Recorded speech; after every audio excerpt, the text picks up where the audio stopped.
ಮಹಾರಾಷ್ಟ್ರದಿಂದ ಇದೀಗ ಭಾರೀ ನೀರು ಬಿಟ್ಟ ಹಿನ್ನೆಲೆಯಲ್ಲಿ ಭೀಮಾ ನದಿ ಪ್ರವಾಹಕ್ಕೆ ಇದೀಗ ಸಾಕಷ್ಟು ಆತಂಕಗಳು ಕೂಡ ವ್ಯಕ್ತವಾಗ್ತಾ ಇದೆ. ಮನೆಗಳೆಲ್ಲವೂ ಕೂಡ ಜಲಾವೃತವಾಗಿದೆ. ಮನೆಯಲ್ಲಿದ್ದಂತಹ ಆಹಾರ ಧಾನ್ಯಗಳು ಕೂಡ ನೀರು ಪಾಲಾಗಿದೆ.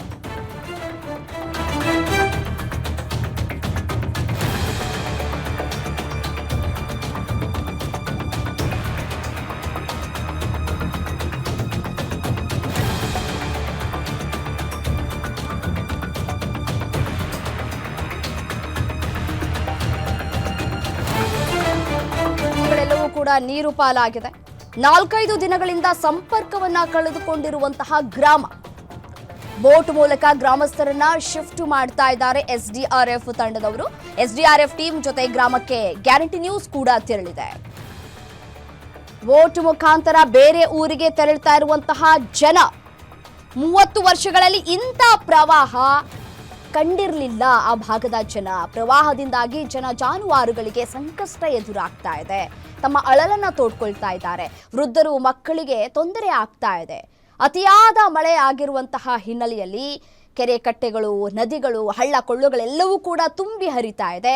ತುಂಬಿ ಹರಿದು ಗ್ರಾಮಕ್ಕೆ ನೀರು ಹೋಗ್ತಾ ಇದೆ. ಬೆಳೆದಂತಹ ಬೆಳೆ ಎಲ್ಲವೂ ಕೂಡ ಕಂಪ್ಲೀಟ್ ಆಗಿ ನಾಶವಾಗ್ತಾ ಇದೆ. ಭೀಮಾ ನದಿ ಪ್ರವಾಹಕ್ಕೆ ಕಲಬುರಗಿ ಜನತೆ ತತ್ತರಿಸಿ ಹೋಗಿದ್ದಾರೆ. ಕಳೆದ 4-5 ದಿನಗಳಿಂದಲೂ ಕೂಡ ಸರಿಯಾಗಿ ಊಟ ತಿಂಡಿ ಮಾಡೋದಕ್ಕಾಗ್ತಾ ಇಲ್ಲ, ನಿದ್ದೆ ಮಾಡೋದಕ್ಕೂ ಕೂಡ ಸಾಧ್ಯವಾಗ್ತಾ ಇಲ್ಲ.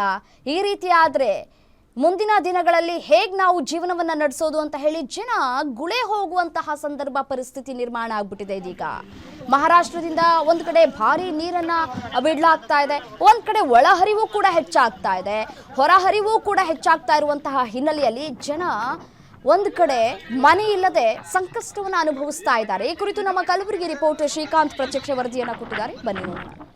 ನಾವು ಕಲಬುರಗಿಯ ಮಂದರವಾಡ ಗ್ರಾಮದಲ್ಲಿದ್ದೇವೆ. ಏನು ಮಂದರವಾಡ ಗ್ರಾಮವು ಸಂಪೂರ್ಣವಾಗಿ ನಡುಗಡ್ಡೆಯಾಗಿ ಮಾರ್ಪಟ್ಟಿರುವಂತದ್ದು. ಹೀಗಾಗಿ ಎಸ್ಡಿಆರ್ಎಫ್ ತಂಡವು ಪ್ರವಾಹದಲ್ಲಿ ಸಿಲುಕಿರುವಂತಹ ಜನರನ್ನ ರಕ್ಷಣೆಗೆ ಮುಂದಾಗಿರುವಂತದ್ದು. ಈ ಕುರಿತು ಮಾತಾಡೋದಕ್ಕೆ ನನ್ನ ಜೊತೆ ಸ್ವತಃ ಗ್ರಾಮಸ್ಥರಿದ್ದಾರೆ. ಯಾವೆಲ್ಲ ಸಮಸ್ಯೆಗಳನ್ನ ಅನುಭವಿಸ್ತಿದ್ದಾರೆ ಅನ್ನುವಂತ ಕುರಿತು ಅವರೊಂದಿಗೆ ಮಾತಾಡ್ತಾ ಹೋಗ್ತೇನೆ. ಸರ್, ಈಗ ನಿಮ್ಮ ಊರು ಸಂಪೂರ್ಣವಾಗಿ ಮುಳುಗಡೆ ಆಗಿದೆ. ಜಿಲ್ಲಾ ಮಂದರವಾಡ ಅಂತ ಹೇಳಿ ಸಂಪೂರ್ಣ ಮುಳುಗಡೆ ಆಗಿದೆ ಸರ್. ಎಂದೂ ಕಂಡಿರೋದಂತ ನೀರ್ ಬಂದಿದೆ ಸರ್. 30 ವರ್ಷ ಆಯ್ತು ನಾ ಹುಟ್ಟಿ, ಇಂತ ನೀರೇ ಬಂದಿಲ್ಲ ಸರ್. ಪೂರಾ ಮುಳುಗಡೆ ಆಗಿದೆ. ಪೊಲೀಸ್ ಇಲಾಖೆ ಮತ್ತೆ NDRF ಬಾಳ ನಮಗೆ ಹೆಲ್ಪ್ ಮಾಡ್ಲತ್ತಾರ ಸರ್. ಒಂದೇ ಬೋಟ್ ಅದ ಸರ್ಕಾರದಿಂದ, ಬಟ್ ಇನ್ನೊಂದ್ 2 ಬೋಟ್ ಬಿಡ್ಬೇಕು. 1000 ಜನಸಂಖ್ಯೆ ಅದಾರ ಊರೊಳಗ. ರೋಗಿಗಳ ದ್ವಾಮಿಗಳು ಹೆಚ್ಚಾಗ್ಯಾವ. ದನ ಮೇವಿಂದ ಬಾಳ ಹೆಣ್ಣು ಹೊಂಟದ. ನಾವು ದನಗಳು ಸಾಕ್ಸಿವಿ, ಬಟ್ ಮೇವಿಂದ ವ್ಯವಸ್ಥೆ ಆಗ್ಬೇಕಲ್ಲಿ ಮೇಲ್ಗಡೆ ಹೊಸ ಊರುಗಡೆ ಸರ್. ಅದಕ್ಕೆ ಬಹಳ ನಮಗ ತೊಂದರೆ ಅದ. ಬಟ್ ಸರ್ಕಾರದವ್ರು ಸಪೋರ್ಟ್ ಮಾಡ್ಲತ್ತಾರ. ಇನ್ನೊಂದ್ ಸ್ವಲ್ಪ ಅಧಿಕಾರಿಗಳು ಜರ ಹೆಚ್ಚಿನ ಜನಸಂಖ್ಯೆ ಬೋಟ್ ಬಿಟ್ಟು ನಮ್ಗೆ ಹೆಲ್ಪ್ ಮಾಡ್ಬೇಕು ಸರ್. ದಯವಿಟ್ಟು ಸರ್, ಬಹಳ ಮುದುಕರು ಬಹಳ ಮಂದಿ ಊರಾಗ ಅವ್ರಿಗೆ ಹೊರಗ್ ಮಾಡೋದ ಸರ್. ದಯವಿಟ್ಟು ನಮ್ಗೆ ಇದಿಷ್ಟು ಗ್ರಾಮಸ್ಥರ ಮಾತಾದ್ರೆ. ಇನ್ನು ಗ್ರಾಮಸ್ಥರನ್ನ ರಕ್ಷಣೆ ಮಾಡಲು ಫೀಲ್ಡ್ ಇಳಿದಿರುವಂತಹ SDRF ತಂಡದ ಸಿಬ್ಬಂದಿಗಳು ನಮ್ಮ ಜೊತೆ ಇದ್ದಾರೆ. SDRF ಇನ್ಸ್ಪೆಕ್ಟರ್ ಆದಂತಹ ಸಂಬರೀಶ್ ಅವರು ಇದ್ದಾರೆ. ಅವರನ್ನ ಮಾತಾಡ್ತಾ ಹೋಗ್ತೀನಿ. ಯಾವ ರೀತಿಯಾಗಿ ರೆಸ್ಕ್ಯೂ ಮಾಡ್ತಿರೋ ಅನ್ನೋ ಕುರಿತು ಅವರಿಂದಲೇ ತಿಳ್ಕೊಳ್ಳೋಣ.